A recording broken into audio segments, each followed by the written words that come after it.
Grenades were used in the attack. If you read here, attack on the church, you will see that grenades were hurled inside the church, and 47 people were injured. Bishop Rayapu Joseph. Bishop Rayapu Joseph was the main man behind the attack, according to the Sri Lankan government, which obviously later on Mr. Joseph denied. But Sri Lankan government still insists that Bishop Rayapu Joseph was the main man behind the attack. We have seen that Mr. Anton, this guy, Mr. Anton Balasingham, was an agnostic nationalist man. But what about the other leader? That is Mr. Prabhakaran. What was his philosophy? Mr. Vallabhbhai Prabhakaran later on took up the name of Pirpaharan because he wanted to emphasize on ethnic background or ethnicity of the Tamils rather than on religion. He himself was a Marxist-Leninist man. He believed in Marxist-Leninist philosophy. So, and we all know that religion is considered to be opium in Marxist-Leninist philosophy. Here, you can see that he believed in Marxist-Leninist philosophy. And the Tamil Tigers emerged from Marxist-Leninist philosophy.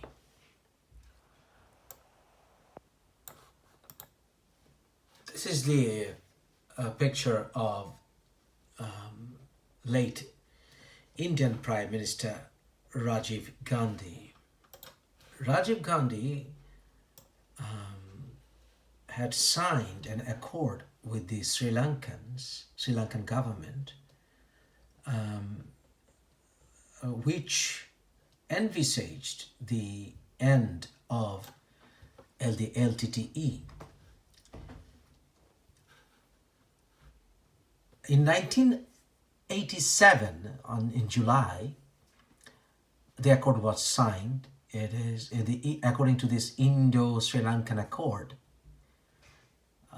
The devolution of power to the Tamil majority areas and the dissolution of the LTTE and the designation of Tamil as an official language were accepted.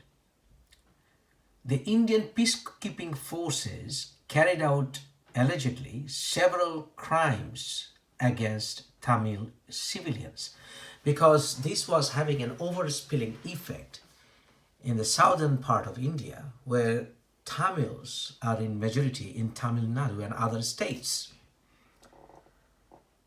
And even the LTTE was attacked by the IPKF, or Indian Peacekeeping Forces, and this cruelty lasted for 2 years.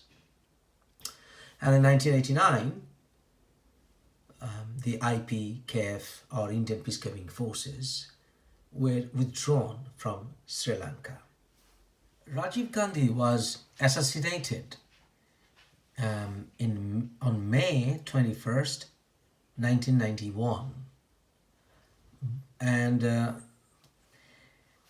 Supreme Court judge, K.T. Thomas, confirmed that Gandhi was killed because of his personal animosity by the LTTE chief Prabhakaran, arising from his sending the Indian peacekeeping forces to Sri Lanka and the alleged IPKF atrocities against Sri Lankan Tamils. But surprisingly, there is another part to it. This is the face of Mr. or Father S.J. Emmanuel, who praised Prabhakaran, the man who spearheaded the killing of Rajiv Gandhi by a suicide bomber in 1991 and praised that Prabhakaran and even compared him to Jesus. According to this man, Emmanuel, he is a Tamil first and a Christian after that. He believes that there should be a Christian theology for Tamils. He's not a Marxist or Leninist in philosophy then, because they do not go any hand in hand, right? But surprisingly, many bishops, in fact, believed in such Marxist Leninist ideas. Although, on the face of it, as I said earlier, Marxism and Leninism considered religion to be the opium. Now this S.J. Emmanuel, who is now in his mid-80s, moved to Germany in 1997, and he's now the head of Tamil Forum, Global Tamil Forum, and held several posts in as a pastor in churches in Germany. Now, what is this Global Tamil Forum? Global Tamil Forum